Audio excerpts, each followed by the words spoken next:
Bonjour Christelle. Bonjour Tom. Alors Christelle, avant d'entamer le site web proprement dit, qui est le 119e, et nous sommes le 15 décembre 2018, j'annonce, si tu veux bien, le fait que nous avons, Éveil Français TV, créé un compte solide Tube. Et donc toutes les informations seront évidemment dans la description de cette vidéo et dans les descriptions des vidéos ultérieures, pour que nos abonnés s'habituent à en fait passer par l'intermédiaire de SolidTube, puisque comme je l'ai écrit depuis un bon moment, on risque fort de se faire squeezer le compte Éveil Français TV sur YouTube, et donc il faut bien évidemment proposer une alternative avec une autre plateforme. Ouais. Alors l'avantage de SolidTube, c'est qu'on peut mettre plusieurs fois la même vidéo sur des plateformes différentes, hein, c'est-à-dire par exemple RUTube ou Dailymotion, et mettre les informations sur la même page. Donc c'est SolidTube qui permet ça. Donc j'invite tout le monde à venir s'abonner sur le compte SolidTube d'Éveil Français TV pour poursuivre. C'est une bonne plateforme, donc chaque vidéo vous pouvez la regarder sur les différentes plateformes. C'est donc si jamais par exemple la version YouTube saute, vous avez par exemple toujours la version RUTube, la version de Dailymotion, et donc l'information n'est pas perdue, et ça évite de devoir réuploader en catastrophe, recréer une nouvelle chaîne, etc. C'est une plateforme qui est de plus en plus utilisée par les gens qui font des analyses politiques ou géopolitiques, ou des thèmes un peu, on va dire, polémiques, qui ont tendance à attirer les strikes sur YouTube. Donc il y a eu pas mal de chaînes d'infos alternatives qui ont été frappées ces derniers temps, et donc SolidTube est une très très bonne alternative, hein, pour ceux que ça intéresse. Très bien, merci. En tout cas, concernant la situation militaire dans le Donbass, donc du 8 au 14 décembre, l'armée ukrainienne a violé le cessez-le-feu en RPD à 140 reprises, donc un peu plus que la semaine dernière, durant lesquelles elle a tiré 67 obus de mortier de 120 et 82 mm, donc là on est un petit peu moins. Par contre, si on rajoute les munitions de véhicules de combat d'infanterie, lance-roquettes, systèmes de défense anti-aérien, lance-grenades et armes légères, on atteint un total de 1583 munitions, soit 50% de plus que la semaine dernière quand même. Ouais. Faut y rajouter les 22 violations et 303 munitions tirées par l'armée ukrainienne durant les dernières 24 heures. Ces tirs ont touché 22 localités de la République. Et ils ont fait 3 blessés en RPD, 2 soldats et 1 civil. Et en RPL, donc en République populaire de Lugansk, un soldat est mort de ses blessures aujourd'hui, suite à un bombardement de l'armée ukrainienne. Au niveau de destruction, une habitation a été endommagée à Naberezhnoye et le seul magasin du village de Kominternovo a été totalement détruit par les flammes. Je vais revenir là-dessus après. La grosse information de cette semaine, ça a été la divulgation, le 10 décembre par Edouard Bassourine, des plans d'attaque, de l'attaque planifiée par le commandement ukrainien dans le sud de la RPD. Les services de renseignement de la République ont ainsi découvert une importante force d'attaque ukrainienne de 12 000 hommes, plus de 50 chars d'assaut, 40 lance-roquettes multiples et 180 pièces d'artillerie et de mortier déployés tout le long de la ligne de contact près de Novotorodskoye, Chirokino et Rovnopol. Donc on montrera la petite carte. Donc c'est toute la façade sud de la République populaire de Donetsk. Le 12 décembre, 220 soldats supplémentaires sont arrivés à la 79e brigade, la plupart des réservistes, mais il y a aussi 34 conscrits et 32 qui ont été envoyés depuis le centre d'entraînement de Jitomir, donc c'est bien, ils envoient les conscrits et les stagiaires, quoi. Les services de renseignement de l'RPD ont aussi détecté le déploiement d'unités de chars d'assaut de l'armée ukrainienne tout le long de la ligne de front sur à peu près 50 km entre Mariupol et Volnovakha. Ces unités constitueraient le premier groupe des troupes d'assaut des forces armées ukrainiennes prévues pour cette offensive. Ces unités de chars d'assaut incluent des unités des 128e et 79e brigades des forces armées ukrainiennes, qui sont les deux unités majeures pour l'offensive prévue, mais aussi de la 56e brigade des forces armées ukrainiennes, ainsi que 10 chars d'assaut du 2e bataillon de la 17e brigade de chars d'assaut de l'armée ukrainienne. Elles sont déployées, ces divisions blindées, par groupe de 2 pelotons tout le long de la ligne de contact de Vinogradnoye jusqu'à Starognatovka. Les unités d'artillerie sont quant à elles déployées de la façon suivante. Une batterie de lance-roquettes multiples grades de la 79e brigade est cachée près de Macedonovka à 16 km du front. Violation des accords de Minsk, je rappelle que les lance-roquettes multiples n'ont pas à être à ces distances-là. Une division de lance-roquettes multiples Grad de la 128e brigade, elle, est dispersée dans la forêt au nord d'Andreevka, à 16 km de la ligne de front. Une division de lance-roquettes multiples Ouragan de la 27e brigade d'artillerie, est concentrée près de Tolvo, à 25 km du front, là aussi en violation des accords de Minsk, puisque les gros calibres de lance-roquettes doivent se trouver à plus de 35 km du front. Donc voilà. Et le pompon, c'est la division de lance-roquettes multiples Smerch du 15e régiment qui est installée dans la forêt au sud de Volodarsky, à 30 km des positions de l'RPD. Donc là, de nouveau, on est... Alors, si tu me permets une parenthèse, Christelle, parce qu'il faut vraiment insister sur l'extrême gravité de la présence de ces lance-roquettes-là à proximité c'est du très gros calibre, puisque l'Ouragan, je rappelle, c'est du 200 mm, du 120, 220 même, et 300 mm pour le Smerch. Alors ça veut dire que en fait pour l'Ouragan c'est des roquettes qui font 360 kg pièce et que chaque véhicule porte 16 missiles. Hein.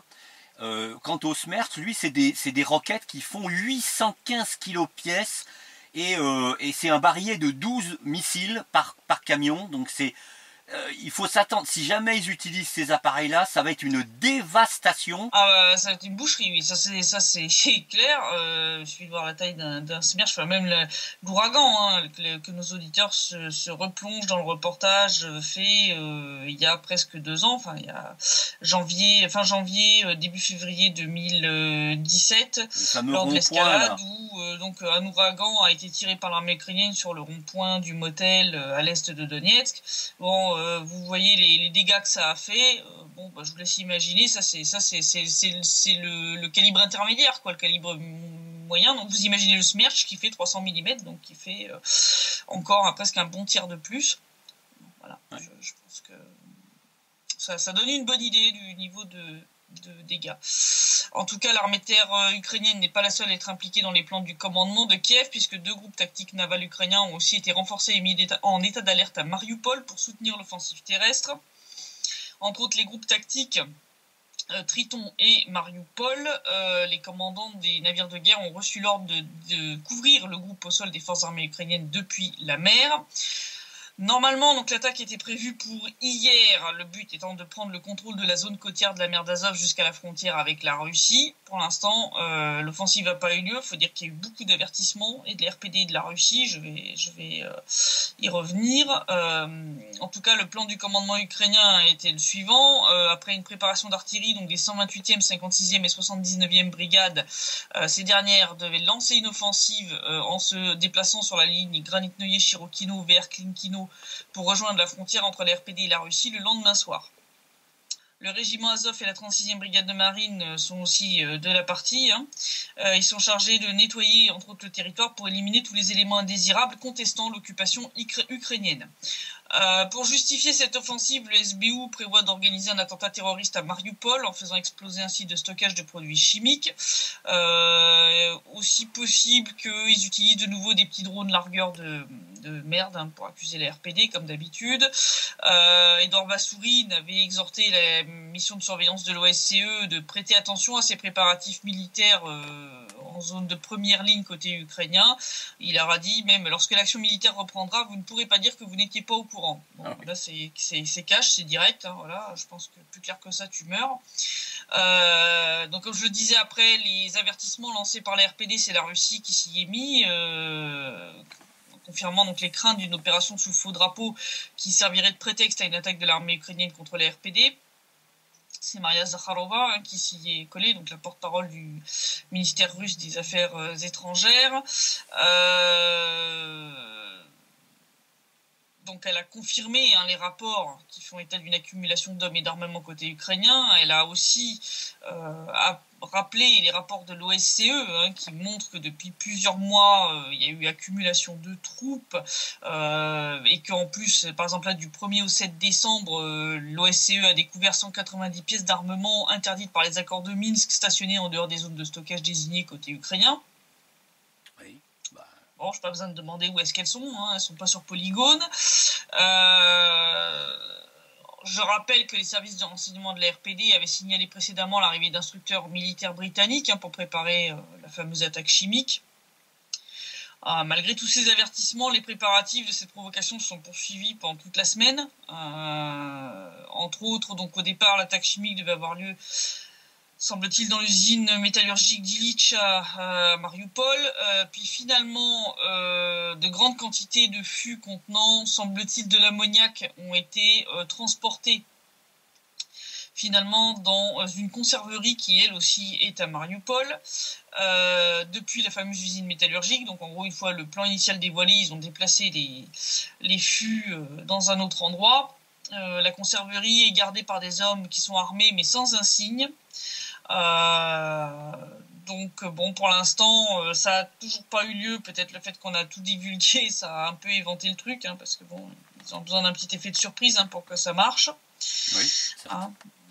Bon, maintenant, on peut pas exclure que les fûts soient déplacés une nouvelle fois vers un autre endroit. Donc bon, il faut quand même être très très vigilant là-dessus. D'autres informations venaient confirmer ces préparatifs. Entre autres, près des positions de l'armée ukrainienne situées près de Novotrotskoye, les soldats ukrainiens ont déchargé plusieurs corps humains, des morts, de véhicules de transport de troupes blindées qui sont repartis aussitôt le déchargement terminé. Et ensuite, une ambulance ukrainienne et des véhicules de combat d'infanterie sont arrivés sur place avec, semble-t-il, une équipe de journalistes pro-ukrainiens.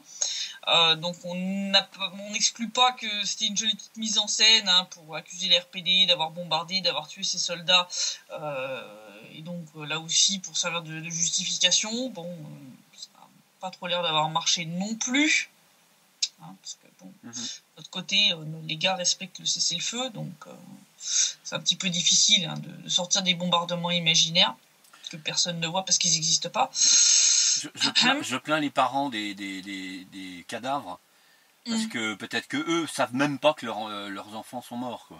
Ouais. Et puis bon, il y a eu d'autres petits indices aussi, comme le minage des routes à Slavnoye, Berezovoye et Taramchuk, en sachant que ces mines risquent fort de toucher d'abord des véhicules civils. Ouais, là aussi servir de jolis false flags. Bon, en tout cas, je suis en contact avec les unités de la milice populaire de l'RPD qui défendent le sud de la République, qui m'ont confirmé effectivement être en état d'alerte maximum. Donc devant l'échec initial des avertissements de l'RPD, parce que bon, le 10 décembre, c'est en début de semaine, quoi. Oui. Pendant milieu de semaine, l'RPD s'est carrément adressé aux institutions internationales. Elle a demandé à l'OSCE, mais aussi l'ONU et le Comité international de la Croix-Rouge d'intervenir pour empêcher donc la provocation à Mariupol, donc cette attaque chimique sous faux drapeau. En tout cas, de leur côté, donc comme je le disais, les unités de l'RPD, elles, sont en état d'alerte maximum. Elles ont été refournies en tout ce qu'il faut. Elles sont prêtes à repousser toute tentative d'offensive de la part de l'armée ukrainienne. Donc les soldats sont tous dans les unités. Donc les unités sont à 100% de leur capacité en personnel. Elles ont reçu tout l'armement, l'équipement et les munitions nécessaires. Les positions ont été renforcées. Des systèmes anti-chars ont été installés dans les zones à risque, et les unités donc qui défendent le sud de la République ont reçu assez d'armes anti-chars pour contenir 2 brigades blindées de l'armée ukrainienne, donc ça devrait aller. Les lieux stratégiques ont aussi été mis sous protection par des systèmes de défense anti-aérien, en cas où ils prendraient l'envie à l'Ukraine, soit de continuer à imiter les terroristes syriens en utilisant des drones largueurs de merde, ou même de ressortir son aviation militaire, soyons fous. Oui, faut ce qu'il en reste, quoi. Voilà. Il semble en tout cas que les derniers avertissements vont porter leurs fruits. Je pense surtout ceux de la Russie. Je pense que quand la Russie intervient auprès de l'ONU ou de l'OSCE, ça a un peu plus de poids que quand c'est les RPD. Pour l'instant, donc l'offensive n'a pas eu lieu. Mais bon, on ne peut pas... Elle peut intervenir à tout moment. C'est-à-dire que oui, pendant qu'on est en train de parler... Parce qu'en fait, la situation en Ukraine est telle, je vais revenir dessus, que... Poroshenko a plus trop le choix, quoi. Je veux dire, il est dans la merde jusqu'au cou. Donc, je veux dire, de toute façon, s'il fait rien, de toute façon, il va perdre sa tête, quoi. Donc, ça va très mal se passer pour lui de toute façon. De toute façon, donc voilà. Et en plus de rapprocher donc ces troupes d'assaut de la ligne de front, l'armée ukrainienne continue de tirer sur les zones civiles. Entre autres, du 13 au 14 décembre, donc dans les 24 heures qui devaient précéder donc justement cette offensive, puisqu'elle était prévue pour hier. L'armée ukrainienne a bombardé entre autres Sakhanka, Kominternovo et Leninskoye, donc justement dans la zone où devait avoir lieu l'offensive, entre autres avec des obus de mortier de 120 et 82 mm, donc 20 obus de mortier en tout, plus 272 autres munitions, ce qui fait quand même 58% des munitions tirées par l'armée ukrainienne durant ces 24 heures-là, juste pour 3 petits villages. C'est pas mal quand même. Ça montre bien que voilà. En tout cas, ils ont bien visé, parce que un des tirs a frappé de manière directe. Ils sont pas tombés à côté. Ils ont frappé de manière directe le seul magasin alimentaire qui restait dans le village de Komitarnovo, qui a totalement brûlé. Ah oui. Durant la nuit du 13 au 14. Donc c'est bien. Mais le sud de la République n'a pas été la seule cible de l'armée ukrainienne, puisque avant-hier, les soldats ukrainiens ont aussi ouvert le feu sur le village de Trudovski, qui, je rappelle, est situé dans la périphérie sud-ouest de Donetsk, en pleine distribution d'aide humanitaire. Ouais. Ils ont blessé un civil, qui n'a pas eu besoin d'être hospitalisé. Les blessures étaient légères, mais enfin, quand même, quoi. Non, mais c'est bien, quoi. Par ça, c'est pas des terroristes, l'armée ukrainienne. Ouais. Et alors, pour comprendre pourquoi il y a quand même un gros risque d'escalade, il faut se plonger dans la situation politique ukrainienne, puisque les sondages sur les intentions de vote lors des prochaines élections présidentielles se multiplient. Plus les élections approchent et plus les instituts de sondage sont au travail, et plus ces sondages se suivent et se ressemblent. Si on regarde plus ou moins la tendance globale, la constante, c'est que Tymoshenko est largement en tête, Blondie, la princesse du gaz, qui, je rappelle, a été première ministre ukrainienne après la version 1.0 du Maïdan, la fameuse révolution orange. Voilà. Ça a été un désastre d'ailleurs, je tiens à le rappeler. Ce qui montre que les Ukrainiens ont quand même la mémoire courte, parce que pour créditer cette bonne femme-là de plus de 20% de voix, oui. Faut avoir une mémoire de poisson rouge quand même. Par contre, l'autre qui est sûr de perdre, c'est Poroshenko. Le dernier sondage qui a été publié par l'Institut international de sociologie de Kiev indique que le président sortant est sûr de perdre l'élection à venir, quel que soit son adversaire au second tour. Enfin, si jamais il atteint le second tour, parce que même ça, c'est pas gagné. Donc, il semble que la loi martiale et la perspective de l'autocéphalie pour l'église orthodoxe ukrainienne schismatique n'ont pas suffi, puisque Poroshenko est toujours loin derrière les autres concurrents. D'après ce sondage, si Porky doit affronter Tymoshenko au second tour, cette dernière l'emporterait avec 23,4% des voix, contre à peine la moitié, 11,8% pour le président sortant. Ça fait pas gras, Non, ça fait pas gras. Le candidat de l'opposition, Yuri Boyko, c'est pas mieux, puisque ce dernier gagnera avec 19% des voix contre 15,3% pour Poroshenko. Mais si Boyko devait affronter Tymoshenko, c'est elle qui gagnerait avec 23,4% des voix contre 15,2% pour le candidat de l'opposition anti-Maïdan. Alors, ce qui est assez frappant, c'est que même une star de rock comme Sviatoslav Vakarchuk, si ce dernier se présentait, ferait mieux que Poroshenko, avec 18,9% des voix. Par contre, s'il se présentait contre Tymoshenko, il perdrait. Si par miracle, donc Poroshenko arrivait au second tour contre Vakarchuk, ce dernier l'emporterait avec 24,2% des voix contre 11,1% pour le président sortant. Donc plus du double des voix. Une star de rock. Ça en dit long quand même.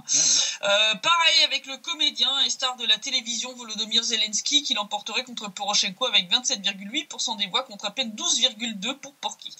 Les seuls adversaires qui soient réellement dangereux pour Tymoshenko sont Anatoly Gritsenko qui la talonnerait à 20,4% des voix contre 20,8% pour la princesse du gaz, et Volodymyr Zelensky, donc la star de télé, qui gagnerait contre Tymoshenko avec 23% des voix contre 22,2% pour Tymoshenko.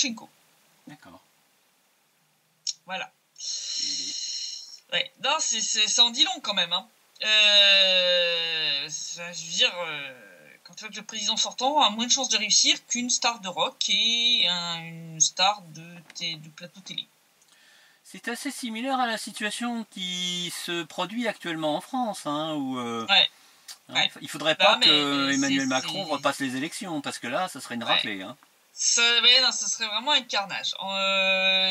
Si ces élections ont bien lieu, parce que moi je pense que la loi martiale va être prolongée ad vitam, Ouais, c'est le risque. il y a quand même un autre gros problème qui risque d'invalider le résultat de ces dernières, c'est le taux de participation qui risque d'être inférieur à 50%. Parce qu'il y a quand même 10 à 15% selon le duo du second tour. Donc la quantité de personnes qui disent qu'ils vont voter blanc oscille entre 10 et 15%. Mmh. C'est énorme. C'est énorme, 10 à 15% de vote blanc quand même. Oui, Hein. oui. En fait, là, ce que l'Institut de sondage craint, c'est qu'en fait, ces gens-là n'iront tout simplement pas voter du tout. Parce que pourquoi se faire chier à voter blanc quand tu peux rester au chaud chez toi? Bah oui. Hein, ce qui viendrait rejoindre les 9,3% qui, eux, ont dit directement qu'ils n'iront pas voter lors du sondage, plus les 26,7% qui savent toujours pas pour qui ils veulent voter, et les 24% qui ont refusé de répondre. Un quart qui ont refusé de répondre. C'est quand même effarant. Hein. Là, ça montre à quel point la politique ukrainienne post-Maïdan, c'est devenu le cirque. Hein. C'est le cirque Pinder, le truc. Hein. Parce que là, tu vois vraiment que les citoyens ukrainiens s'en détournent, mais complètement. Ils en ont plus rien à foutre. Hein. Quitte à faire élire soit une bonne femme qui a fait ses preuves en termes de gestion catastrophique du pays, soit de provoquer une nouvelle crise politique si le taux de participation est en dessous de 50%. Le quorum est respecté au moins en Ukraine, alors qu'en France, c'est pas le cas. Hein. On peut faire voter avec une minorité d'inscrits votants. Oui, mais bon, là, quand tu vois la situation, on comprend pourquoi Poroshenko est prêt à tout pour faire annuler ces élections, qu'il est sûr de perdre, hein, parce que quel que soit l'adversaire qu'il aura au second tour, s'il arrive jusque-là, il est sûr de perdre. Donc il est sûr de perdre sa place. Il est fichu, il le sait. Je rappelle qu'il a un paquet de crimes de casserole aux fesses, hein, de la corruption jusqu'aux crimes de guerre, en passant par les crimes contre l'humanité, comme bon nombre des membres de son gouvernement, et le président du Parlement avec, hein, le père Paroubi. Hein. Donc tous ces gens-là, ils n'ont pas intérêt à perdre leur poste, parce que sinon ils savent qu'au mieux ils finiront sur les bancs d'un tribunal, au pire ils finiront avec la tête au bout d'une pique. Ça, ils peuvent pas trop se le permettre. Donc moi je te dis, la loi martiale, elle va être prolongée, et il y a un moment où ils vont nous faire une opération sous faux drapeau pour justifier à minima de prolonger la loi martiale, à maxima de relancer quelque chose pour essayer d'obtenir une pseudo-victoire en conquérant une ferme, deux porcheries et une écurie, quoi. On n'exclut pas le détournement d'attention du public à ce moment-là. Oui, en plus, voilà, un petit côté diversion. Surtout pour l'opinion publique internationale, avec le retour d'une frégate américaine pour venir chercher des noises aux gardes-côtes russes dans le détroit de Kerch. Moi, ce qui me fait peur, c'est ça, c'est que Porky est acculé, et pour moi, c'est là qu'il peut devenir très très dangereux, non seulement pour le Donbass, mais aussi la population ukrainienne, parce que je vais reparler donc de ces histoires de religion là, mais aussi pour la Russie et l'Europe, parce que je veux dire, ils veulent désespérément entraîner l'OTAN et les États-Unis avec eux dans leur délire. Et je rappelle que c'est avec ce genre de conneries qu'on a déclenché la Première Guerre mondiale il y a un siècle. C'est ça, absolument. Voilà. En tout cas, aujourd'hui a lieu en Ukraine le fameux concile d'unification, je mets ça entre guillemets hein, parce que c'est du délire, de l'église orthodoxe ukrainienne, hein, donc c'est ces conneries d'autocéphalie.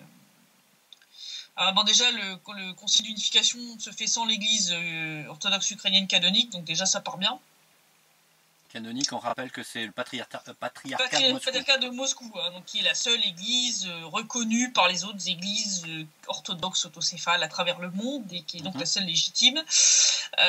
Concile qui est nécessaire hein, pour l'accord de l'autocéphalie par Constantinople, puisqu'il doit permettre d'élaborer la charte constitutive et d'élire le chef de la nouvelle église orthodoxe ukrainienne, et c'est ce dernier qui devrait recevoir l'automose d'autocéphalie le 6 janvier.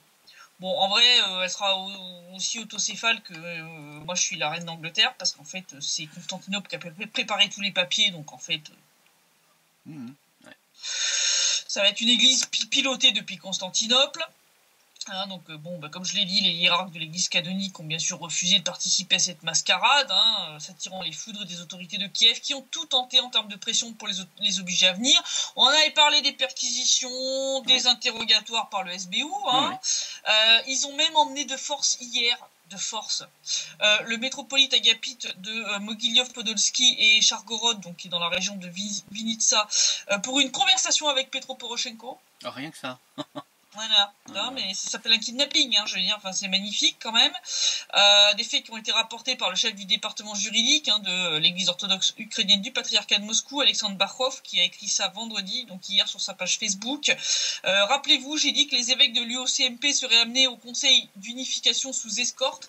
Aujourd'hui, le métropolite agapite de Mogilov-Podolsky et Chargorod a été transporté de force à Kiev par la branche régionale du SBU à Vinitsa. Bon. Mais recule devant rien. Je rappelle que d'après la constitution ukrainienne, le président ukrainien, le parlement et tous les autres ont pas le droit de s'occuper d'interférer dans les affaires religieuses. Vous m'expliquez ce que le SBU fait à embarquer de force un métropolite de l'église orthodoxe ukrainienne? C'est des intrusions à la mode nazie, c'est tout. Ouais, c'est magnifique. Plus tôt hier, le chef du département de l'information synodale de l'UOCMP, Monseigneur Clément, a souligné que les évêques donc de l'église canonique avaient déjà décidé de ne pas reconnaître ce conseil d'unification et que si l'un d'eux participait néanmoins à cet événement, cela voudrait dire qu'il a été emmené de force, en gros. Bah oui. Ou qu'en gros, ils l'ont fait chanter. Puisqu'il a rappelé que 83 évêques ont apposé leur signature sur le document déclarant qu'il ne s'agissait pas d'un événement religieux légitime et que donc il sera assez étrange qu'après l'approbation de cette déclaration, ils aillent contre leur déclaration initiale. Je veux dire, voilà. En guise de mesure de rétorsion pour la résistance de l'UOCMP, Kiev a empêché le métropolite Hilarion de Donetsk et Mariupol de traverser la ligne de front le 10 décembre, alors qu'il devait se rendre, comme depuis 20 ans, à une messe dans le district de Volnovakha. Le SBU aurait indiqué avoir reçu des ordres de Kiev en ce sens, donc de mieux en mieux. Ils vont aller jusqu'au bout, c'est ça le pire, et c'est terrifiant. Moi, ce qui me fait halluciner, c'est qu'ils se permettent de faire ça, alors que je rappelle que l'église orthodoxe ukrainienne du patriarcat de Moscou, tout comme l'église russe, est toujours profondément impliquée dans l'échange des prisonniers entre l'Ukraine et les républiques populaires de Donetsk et de Lugansk. Je vais dire, c'est vraiment leur cracher à la gueule, quoi. Je veux dire... décembre 2017, il y a eu ce grand échange de prisonniers qui a pu être fait entre l'Ukraine, l'RPD et l'RPL. C'est entre autres grâce à l'église orthodoxe ukrainienne et entre autres grâce à l'aide du métropolite Onufre et du patriarche Kirill à Moscou. Donc ça serait quand même peut-être bien à un moment remettre un petit peu les pendules à l'heure, quoi, et arrêter les conneries. Surtout que Bartholomé, donc le patriarche de Constantinople, a même menacé plus ou moins le métropolite Onufre, puisqu'il a osé lui dire qu'après ce concile, il ne serait plus officiellement le métropolite de Kiev, ce qui est du délire total, puisque je le rappelle, Constantinople peut déclarer qu'il révoque la cession de la métropole de Kiev à Moscou, faite il y a plusieurs siècles en arrière. C'est du révisionnisme et de la réécriture de l'histoire qui n'a rien à voir ni avec la réalité ni avec les canons de l'église orthodoxe.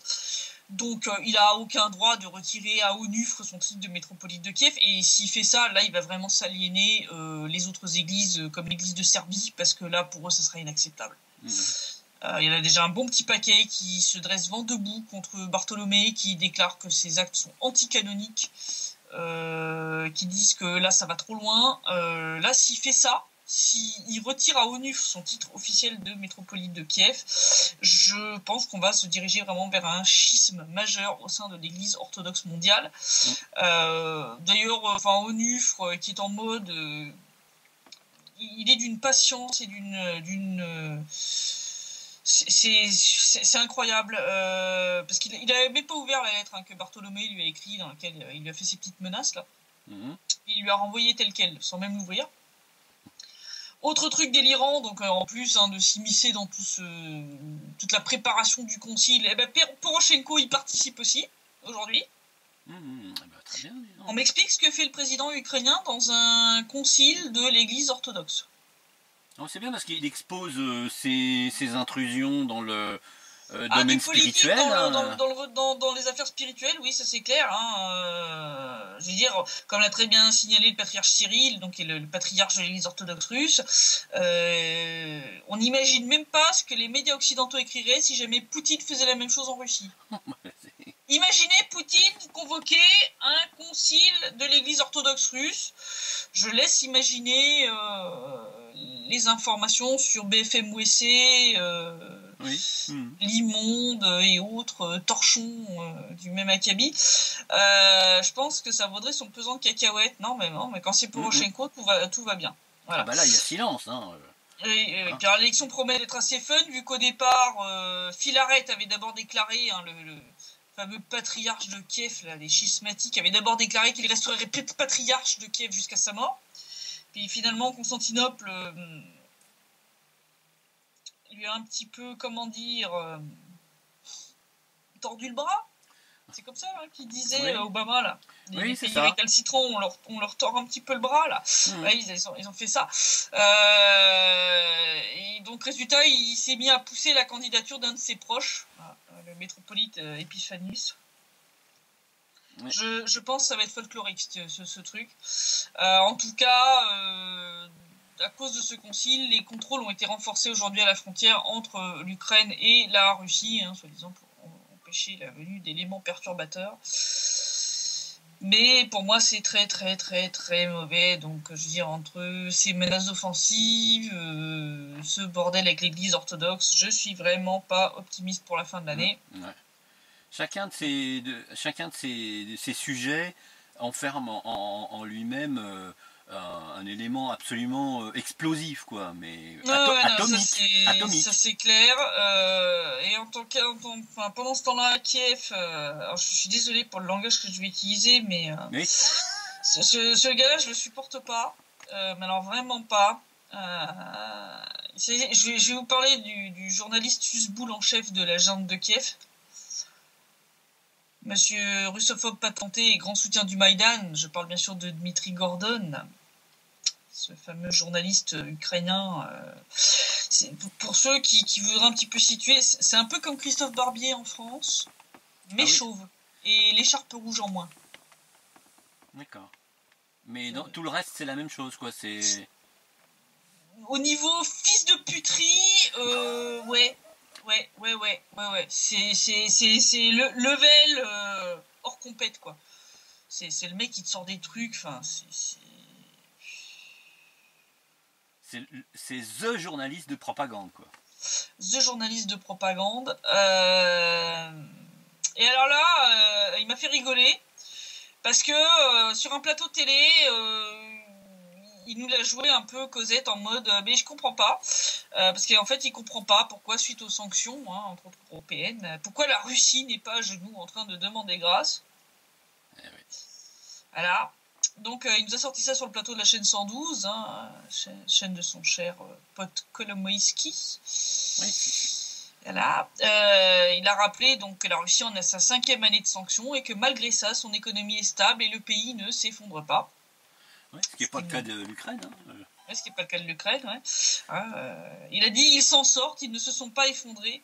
L'économie russe ne s'est pas effondrée. 50 sanctions, et bien pendant 5 ans, ça aurait pu s'effondrer. Ça ne s'est pas effondré. Ça signifie que les sanctions ne donnent pas les résultats escomptés. Alors elles ne sont pas efficaces. Nous devons comprendre que jamais les troupes occidentales ne se battront pour l'Ukraine avec la Russie. Jamais cela n'arrivera. Par conséquent, nous devons compter sur nous-mêmes, exclusivement sur nous-mêmes. Sanction après sanction, et où est le résultat? Le pays tient bon. Où est l'effondrement du pays? La Russie aurait déjà dû tomber à genoux. Elle devrait demander pitié, mais elle ne demande pas grâce, donc les sanctions ne fonctionnent pas. Il avait l'air tout dépité, pour le garçon. Ah bah il faut lui envoyer un colis avec des Kleenex, parce que c'est dur, faut se mettre à sa place aussi, qui avait des croyances. Le pays dont l'économie s'est effondrée avec vos mesures anti-russes et compagnie, c'est l'Ukraine. Ah oui, et puis l'Europe avec, d'ailleurs, par la même occasion. Je rappelle que les agriculteurs, entre autres français, payent les pots cassés de ces sanctions. Et sévèrement même. Et sévèrement. Donc, là, ça me fait rigoler de le voir être là en train de jeûner, mais je comprends pas pourquoi ils sont pas à genoux, puis pourquoi ils sont pas là en train de mendier qu'on pitié, quoi. Ben non, mais la Russie fera jamais ça. Est-ce qu'il aura un peu d'objectivité? Est-ce qu'il aura l'objectivité de voir que les États-Unis en ont profité, par contre, pour augmenter... Je pense pas qu'ils soient dotés du nombre de neurones nécessaires pour ça. Là, c'est manifeste. C'est un petit peu le problème. À force d'avaler des couleuvres géantes, le QI a tendance à s'effondrer. À s'effondrer. dit par contre, ouais. Donc voilà, il m'a fait rire Dimitri Gordon. Ça me fait un petit peu rigoler là, de le voir en train de geindre là-dessus. C'est, vous êtes pitoyable. Vous avez réellement cru que vous alliez pouvoir mettre la Russie à genoux avec vos sanctions? Ah putain, non, sérieusement.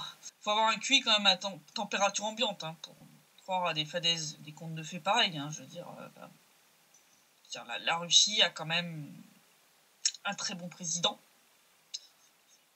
C'est pas Poroshenko. Hein. Je veux dire, même après la réforme controversée des retraites, Poutine a toujours un taux d'approbation auprès de la population russe qui ferait rêver. Et...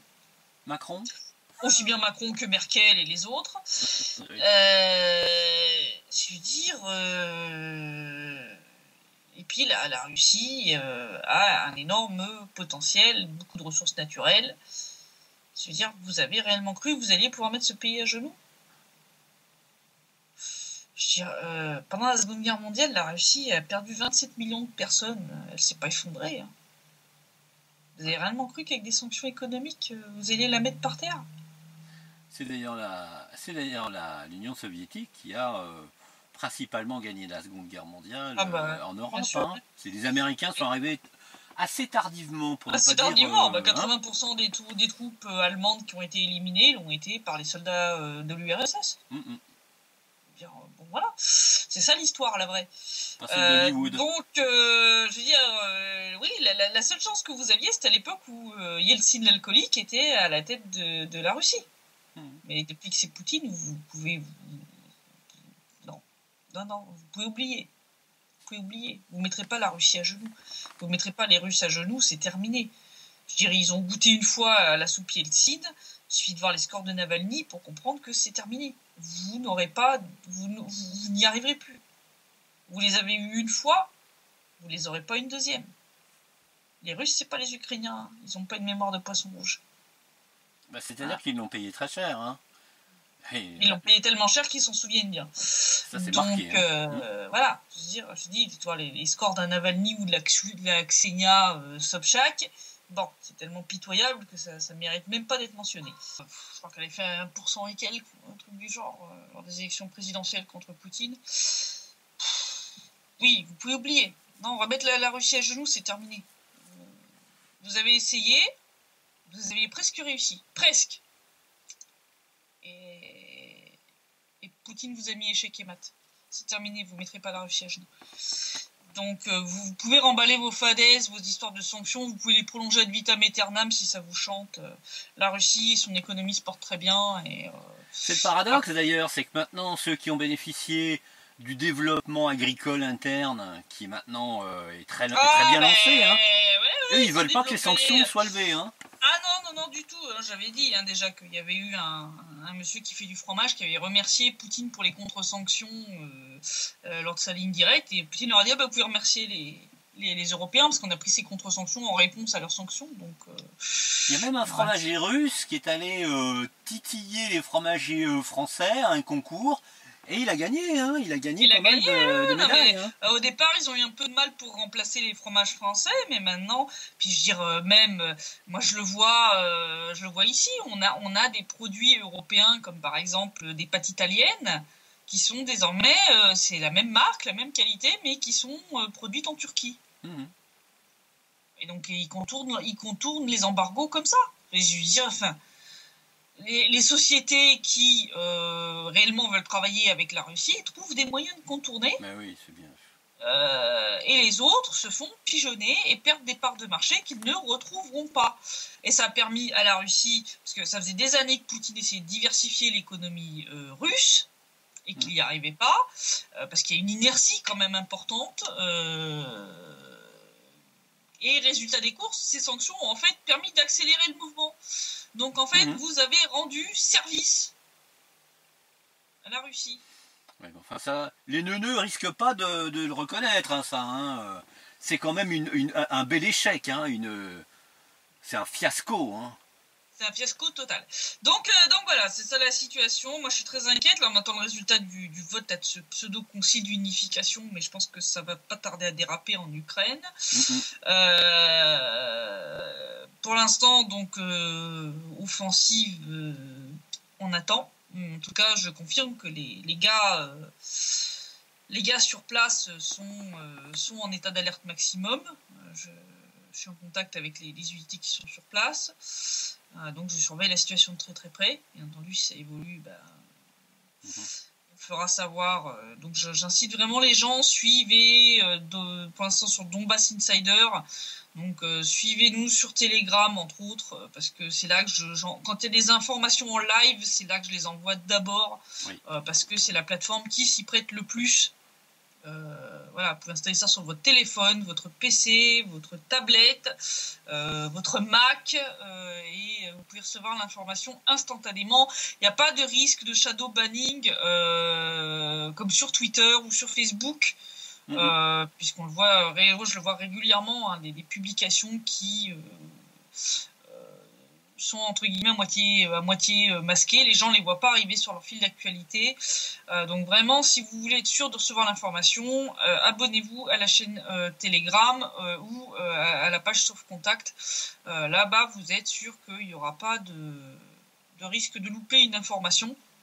Oui, d'ailleurs, j'invite toutes celles et ceux qui nous écoutent, qui nous regardent, à s'inscrire sur le réseau social russe VKontakte, sur lequel moi j'ai maintenant un compte qui remplace celui que Facebook m'a supprimé plusieurs fois. Donc, Ah oui, de toute façon, voilà, Facebook, YouTube, Twitter, toutes ces plateformes pratiquent actuellement une censure massive, soit directe ouverte, donc avec des strikes de compte. Graham Phillips s'est fait striker son compte Twitter pour la énième fois. Oui. Les comptes YouTube d'informations alternatives sautent les unes après les autres. Donc vraiment, prenez des habitudes de nous suivre sur plusieurs plateformes, parce que vous savez jamais laquelle peut sauter. Et vraiment passer sur les alternatives, parce que en plus donc de cette censure ouverte, il y a aussi ce shadow banning. Donc comme je disais, ils vous laissent publier, ils vous laissent votre compte, mais personne ne voit l'information. Oui, ou alors le nombre de vues est ou alors le nombre de vues est minoré, etc. Les stats sont trafiqués, ce genre de choses. Je l'ai vu non seulement avec nous, mais avec d'autres chaînes d'infos alternatives, où les compteurs de likes et de dislikes étaient remis à zéro, le nombre de vues baissait d'un seul coup, des choses comme ça. Je l'ai vu réellement. Je veux dire, j'ai été visionner des vidéos de ces chaînes d'infos alternatives que j'ai likées. Je revenais parfois pour re-regarder la vidéo. 3 semaines plus tard, mon like avait disparu. Voilà, donc ça ce sont des choses, c'est pas des théories du complot, ce sont des choses que j'ai pu constater par moi-même, je veux dire, et pour Twitter, entre autres, le shadow banning a été divulgué suite à une caméra cachée, ou un ponte de Twitter t'avouait qu'effectivement ils pratiquent cette censure soft. Voilà, ils le font. Donc c'est pas du tout de la conspiration. Donc vraiment, on voit d'ailleurs une exacerbation des tensions ouest-est aussi, avec, là par exemple, ils ont essayé de coller les gilets jaunes sur le dos de la Russie. Oui. Entre autres, suite à l'action de Xavier Moreau, que je salue, s'il regarde cette vidéo, que je connais bien, nous sommes amis. Alors, je l'ai pas mis pendant ce temps-là à Kiev, mais bon, c'est tellement pitoyable, mais les médias ukrainiens ont même accusé Xavier d'être un agent du GRU. Et que le fait qu'ils aient brandi, donc avec un ami, le drapeau de la RPD, donc ils ont brandi le drapeau de la RPD lors de la manifestation des Gilets jaunes le week-end dernier. Et donc, ça a mis en émoi toute la presse kievienne et pro-Kiev occidentale, qui a donc hurlé à l'ingérence russe du fait de la présence de ce drapeau de l'RPD. C'est du débilisme, je dirais, mais aussi des drapeaux de la Palestine, des trucs comme ça. Enfin bon, je veux dire, ça n'a rien à voir. C'est une symbolique de peuples se battant pour leur liberté. Mais alors, c'était jusqu'à sortir que Xavier Moreau travaillait pour le GRU. D'accord. Là, c'est niveau de conneries tellement stratosphérique. Là, c'est plus stratosphérique, c'est cosmique. Là, c'est là, on est dans la prochaine galaxie. Là, tu vois, on a carrément quitté la Voie lactée. Là, tu vois, on est, je sais pas, dans la galaxie d'Andromède ou. Là, on plane complètement. Donc voilà, c'est ça la situation, et puis l'exacerbation des tensions, et donc c'est moi ce qui m'inquiète un petit peu. Donc situation à suivre de très près, donc j'encourage les gens vraiment à nous suivre sur différentes plateformes pour être sûr de ne pas louper l'information.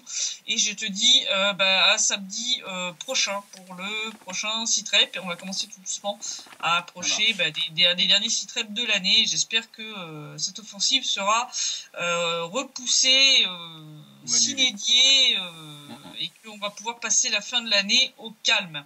Ouais. Et donc je te souhaite une bonne soirée, je te dis à la semaine prochaine. Merci Christelle, et à la semaine prochaine aussi, à samedi prochain. Merci encore. Au revoir. Ouais.